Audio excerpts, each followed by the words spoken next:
All right, here I'm going to do a few more best response simultaneous game examples. Then we're talking about some different types of classic games that you'll not require you to memorize, but kind of like are useful to know because then they all sort of have the same. All games that type have the same sort of solution. Okay, so first off, what if you have three people in a best response? All right, we've talked about two people. You have a table, nice and easy, everything like that. What if you have a third person?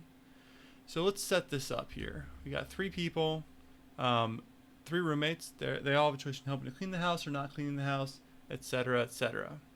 So let's start there. So we got three options. We got two options here. So let's look just at Rose and Colin. Right? So what if we just look at Rose and Colin? We would do this. Right? This would be clean, don't clean, clean, don't clean. All right, but how do we know whether Paige is, and we'll call the third player Paige, is going to clean or not? Well, what if we said Paige is up here, and Paige can clean in this column, or in this table, she will always clean, and we can make a whole different table for when she doesn't clean. So now we have Colin, Rose, and again we have clean, don't clean. So really, what this is like making a cube. It's like two tables. It's like a 2 by 2 by 2 cube, really. But we can't see that visually, so we make it into two separate ones here. That's what we're gonna do. You're always gonna have a Page player when you have a third player. If you get to a fourth player, it just becomes like a real pain in the butt. I'm not gonna ask you to do that, but we can think about a third player. Okay. Now, let's think about what happens here. If they all clean, right? It is takes 2 points of effort, but they gain 3 usefulness from cleaning, so it is 1, 1, 1. If one of them doesn't clean, so this spot right here, Paige is cleaning, Rose is cleaning, Colin's not cleaning. Okay, Colin is the second number here. He gets a 2 because he helped. He didn't help clean. And the other ones both help clean, but they get zeros. Here, Rose is the one that doesn't clean, so she gets that. And here, Paige is the one that doesn't clean, and she is the third number. So it goes like that. If only one cleans and two don't clean, we get something where this is the spot where Paige is the only one who cleans. She gets a -1. Everybody else gets a 1. Here, it is a same deal. Two people don't clean, one person does. This is Colin getting,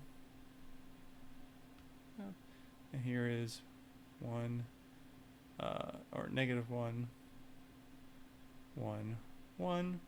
And finally down here, no one does anything. So it's 0, 0, 0. Okay. So how do we identify how we do best response with this? Well, best response still works exactly the same way. You want to compare the options where for one player where the other players do the same thing. So right here, Rose, in this column right here, Colin cleans and Paige cleans. So Rose is the choice between cleaning or not cleaning. Not cleaning is better. Here, Rose again doing the same thing. She's choice between Colin's not cleaning, Paige is cleaning, she can clean or not clean. 1 is better. Again, we see 1 is better, and 0 is better than -1. Okay, in fact, this makes it a dominant strategy. It's always better to not clean.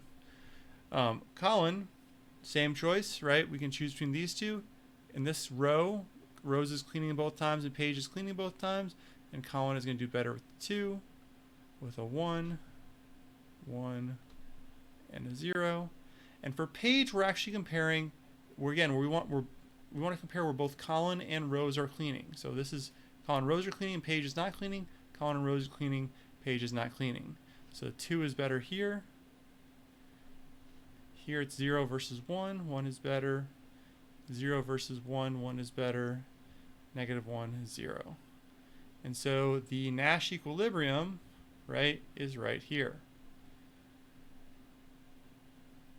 Okay, where they all don't clean. Okay, so this is the third people do it, or when three people do it, you literally are just going to add a page player and have two different tables. Is the only way to do it. I mean, if the page had three options, you could put three tables, and the third number is for the page player. All right, so now let's talk about some classic games. Okay, so there's a series of classic two-player games. That's what we're going to go over here. First, the Prisoner's Dilemma. We already talked about it. This is a Prisoner's Dilemma where, and these are like rankings. So 4 is better. So 4 is better. I guess I should say 4 is better than 2. 3 is better than 1. So both players have. This is a dominant strategy. And I messed it up already. This should be 3. This should be 3. This should be 2. 2. This should be 2. Okay. Still have a dominant strategy. 4 is better than 3. 2 is better than 1. 4 is better than 3, 2 is better than 1. So both players B is dominant. However, if they both play their dominant strategy, we get this 2-2 outcome, right? This is the Nash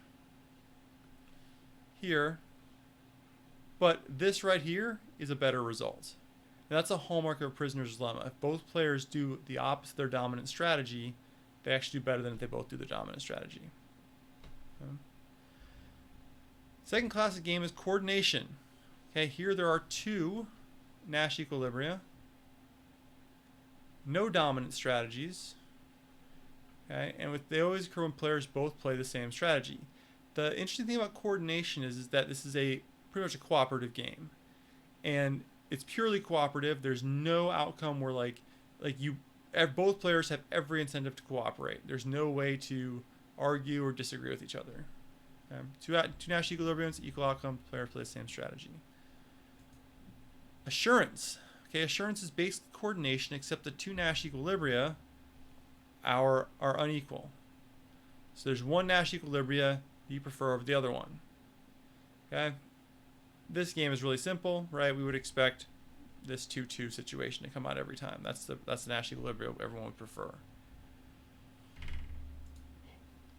Then we have Battle of the Sexes. Okay, that's a really bad name. It's a sexist name. It's a misogynistic name, but that's the classic game theory name for it. So I'm going to use it. You could call it Battle of the Siblings instead. Battle of the Friends. Okay, any sort of thing where 2 people want to hang out together, but they don't necessarily want to do exactly the same thing. So basically, right, you and your friend want to hang out together, and you could play. You could do A or B, and if you both do A, right, the row player wins 2 or gets 2 and the other player gets 1. If you both do B, it's 1 and 2. So yes, they're both Nash. There's a cooperative element, but both players want to get their preferred outcome. So Rose prefers them both do A, and Colin prefers them both to do B. Okay, so there's a little bit of competition that can happen there. That could lead to you not ending up at the Nash at either Nash. Maybe not the Nash, at either Nash, right? You could end up at this one because both players are stubborn. And finally, we have chicken. Okay, chicken is the idea that 2 players, the game of chicken. The idea is basically you put yourself in danger, or put yourself in danger of something bad happening, knowing the other player is going to chicken out, essentially, right? So a classic example of this is that when I was in high school, there was always a line to get out of the parking lot, the high school parking lot, and everyone got in line. But there was one kid who would drive up and force his way into the line ahead of everybody else, and he would just do this by just blatantly driving into it, because he knew that that little bit of waiting, the extra waiting he did, was nowhere compared to the possibility of having a damaged car. So yes, he was very aware that yes, he did not want to crash, but he knew that we would also not want to crash. He was willing to force us to kind of back down. Okay, so looking at this, right, we get this Nash equilibrium to go straight. So this version, the reason we use straight and swerve is because it's like when 2 cars are going at each other, you can keep going straight and the 2 of you crash, or you can be the one who swerves out of the way. Okay.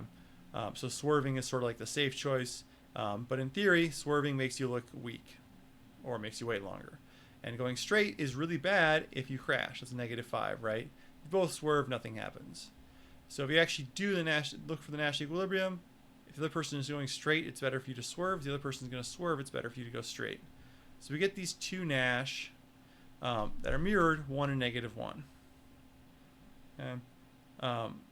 And one of the non-Nash, like this 0, 0, 1, really isn't bad. It'd be okay too, but this -5, -5, 1 is really bad. So players are incentivized to sort of like try and get the other player to back down. And we'll talk about some of the methods for that in a later chapter, many chapters down the road. How you sort of like solve that and try and get to you whichever one you want your Nash to be. Okay. All right. Those are the 5 main types of 2-player simultaneous games, and we'll stop it there.